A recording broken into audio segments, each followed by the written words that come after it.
Joining us over the phone this morning is Dan Whitney. Of course, you and I and everybody else out there know you better as Larry the Cable Guy. Thank you very much for joining us on the phone this morning. Well, Scott, it's nice to be on with you. I appreciate you wanting to talk to me, but unfortunately, we're out of time. So I got to go. But I do appreciate you getting me on there. Thank you. Well, of course, I did say there was no minimum amount of time on the interview, so I set myself up for that one, didn't I? You know what? I only do 1 minute and 10-second interviews, but they're fantastic. I make sure they're really good, and that way I can get a lot in a day. There you go. Information wall to wall. That's the way to run it. Of course, you're going to be wrapping up Larry's Nebraska road trip here with stops in Scottsbluff this weekend, as well as Chadron. Really looking forward to having you out here. As you'd said, you had some time like out in the Sandhills when you were younger, but only one time out here in the Panhandle. I think I've only passed through Scottsbluff maybe once or twice that I can remember. But when I was a little kid, I don't know how old I was. I was little.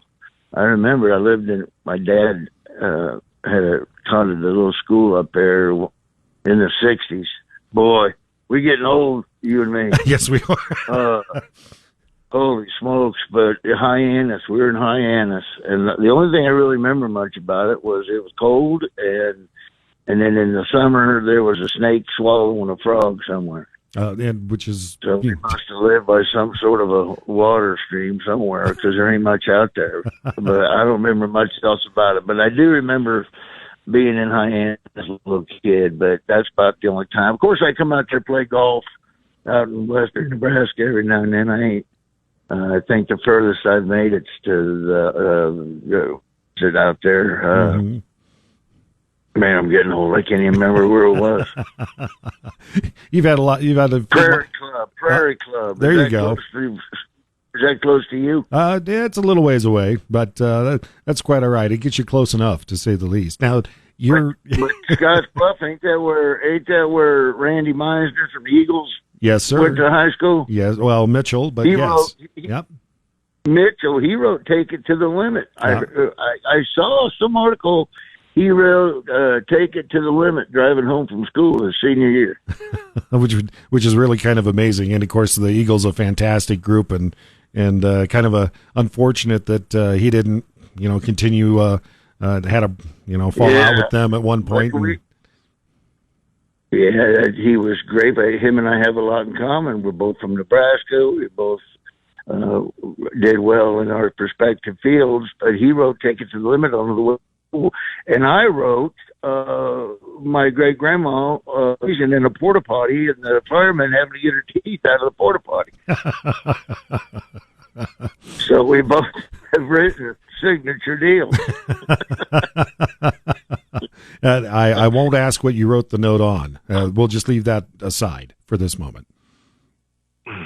That's right. Let's move on from these. So you decided to kind of give back to your favorite state. Of course, you've been in Florida for a number of decades. That's home base.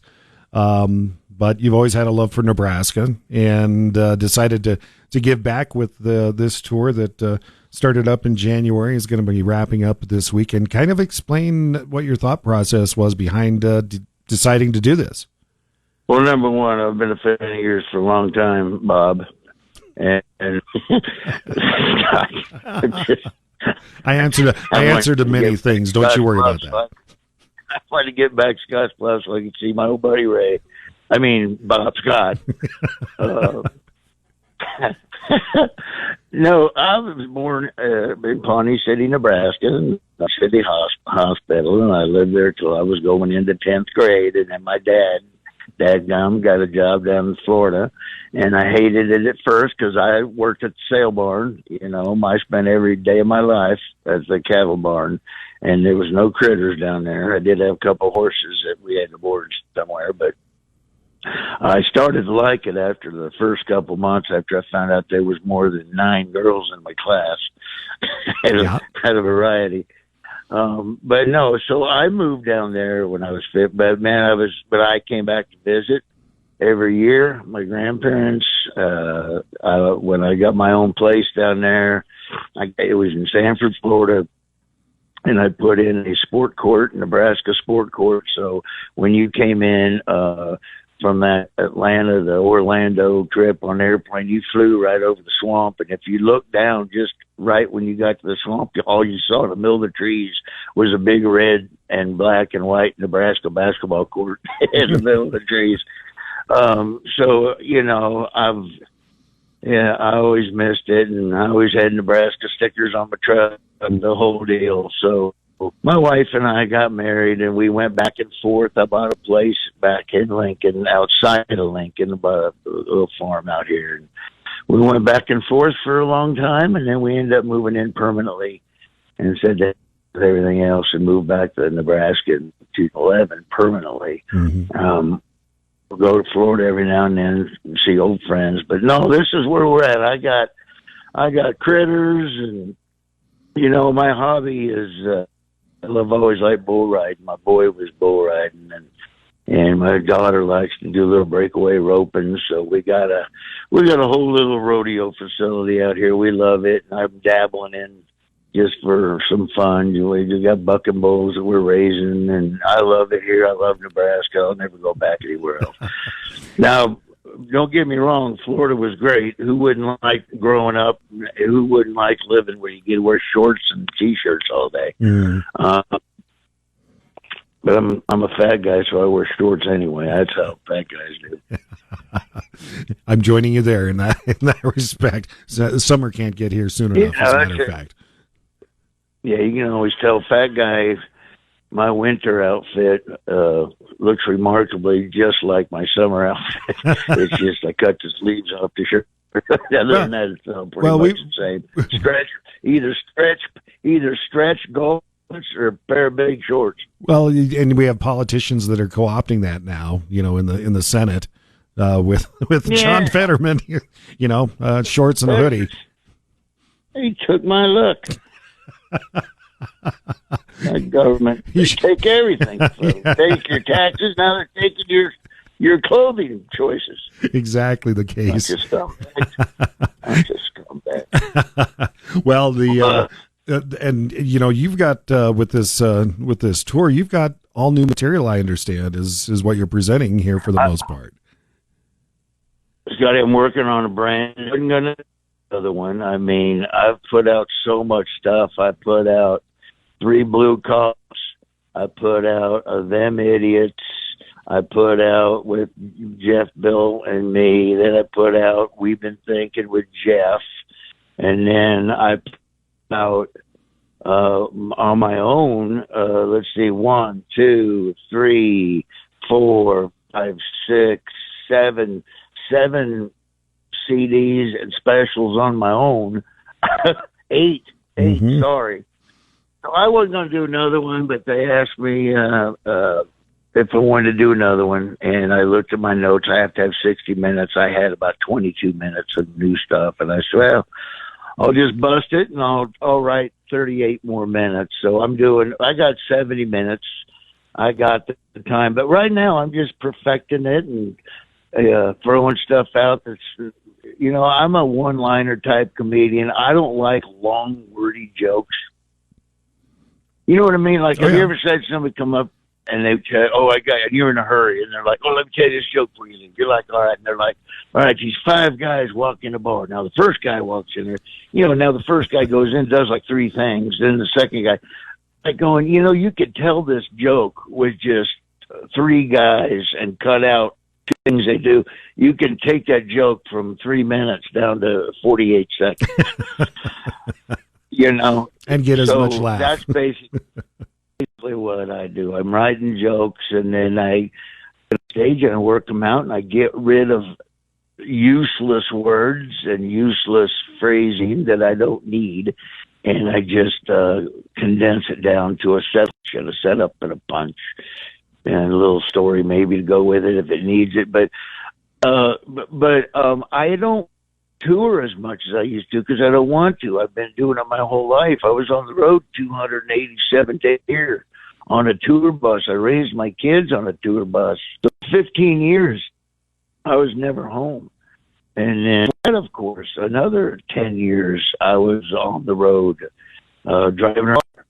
So I started slowing down around 2015, not taking as many dates. So I only take about 24 shows a year. But when it was time this, I didn't want to go be away from the house too much, but I still wanted to work on my act.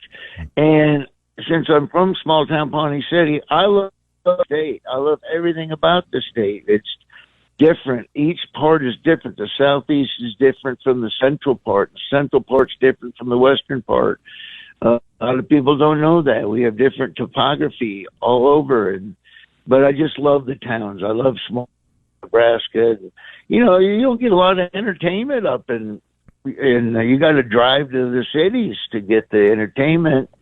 You got to drive to Omaha or Lincoln. You don't see, you know, big bands coming out to, Scottsbluff or Chadron or I just thought it'd be a great idea. You know what? Let's do this. Let's do it for charity. I started being comfortable in front of audiences and got over my fear of audiences, being in school plays and in my hometown speech and drama department.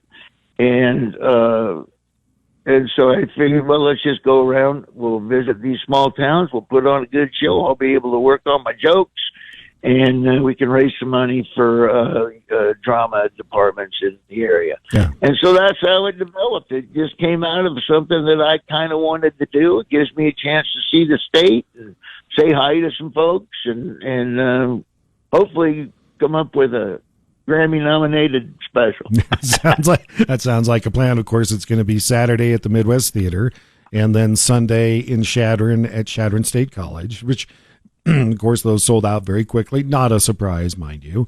And you kind of talked a little bit about kind of dialing things back. Of course, your kids are teenagers and involved, obviously, as you said, in a lot of things. Right. You know what? After this, and looking forward, how much longer do you think you'll still be practicing your craft? Well, look, stand-up comedy is fun, but I will never retire. I will never say, well, this is my retirement year, and I'm going to go on the road for 30 dates, and it'll be a lash. I'm not going to do that because, you've already had people saying they're going to retire. My friends from Blue Collar, I love them to death. God bless them, Ron and Bill.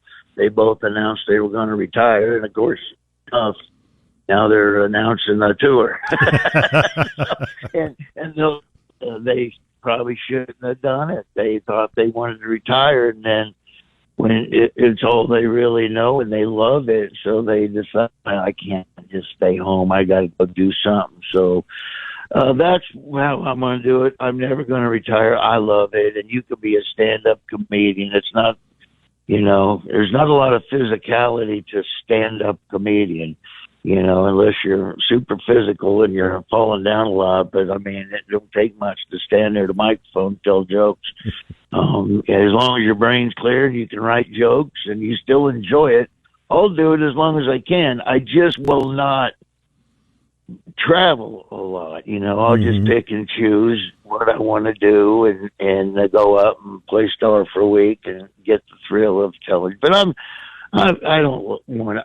never announce a retirement. That's if I'm doing it, I stop doing it. But right now I really enjoy it. And these shows I'm doing across Nebraska, they've just been awesome. And I'm so glad I did it. And I might do it again next year. Decided yet, and then go to different places. But it sure is a thrill for me, and I'm getting a kick out of it. Yeah, we certainly are looking forward to welcoming you out here to two stops in the Panhandle to wrap up at least this tour, and then we'll see what happens next after that.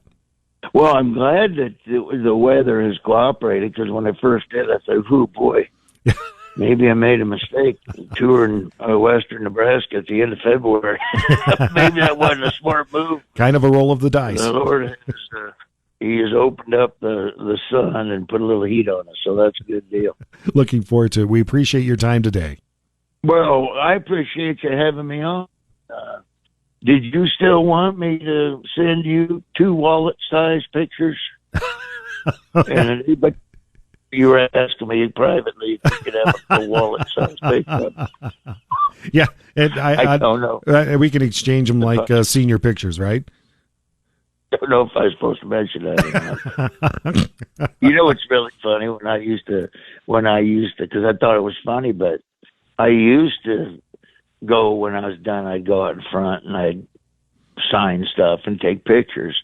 And it got to the point, you know, I ended up doing 15,000, 16,000 people a night. My manager was like, look, you can't go out front anymore and sign it. Mm-hmm. We're paying overtime, making staff stay overtime. They're getting irritated because you're out there for 3 hours after the show.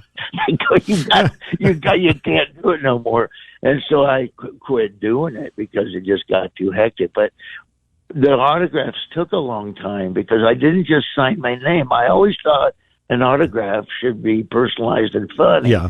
So when you mentioned the yearbook, every time somebody had like something for me to sign, if they had an 8x10 or if they had something like that, I would always write on it, like, I'll go, what's your name? And they'll go, Jason.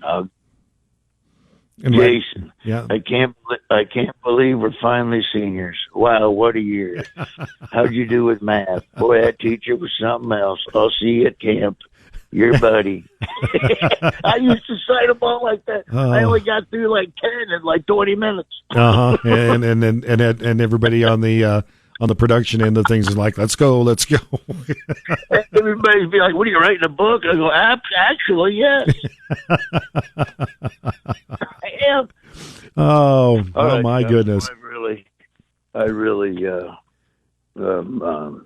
regret this call. And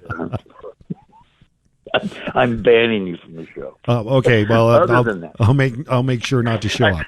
I've regretted everything about this conversation. I'm banning you and blocking you on all social media.